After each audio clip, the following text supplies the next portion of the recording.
Bibigyan kita sa misyon. Natangay ni Mr. Chan ang mga ginto. Siya yung magiging susi natin para mapanagot si alias Tigre. Di ko hawak sa leeg ang anak mo si Samantha. General ka pa naman. Ngayon, isang anak mo na mababa lang ang ranggo, hindi mo mautusan. Sigurado akong gagamitin nila si Mr. Chan to witness against Victor. We have to make sure na hindi na siya magsasalita.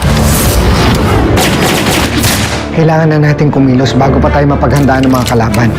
Kailangang makuha ang ginto kay Mr. Chan, buhay man o patay.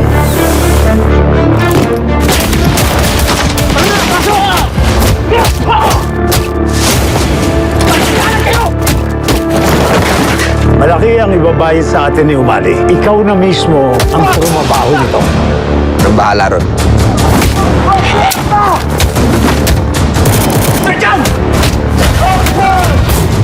Ano nga pala pangalan mo? Gabo. Oras na lang hinihintay ng tatay mo. Tulong! Tulong!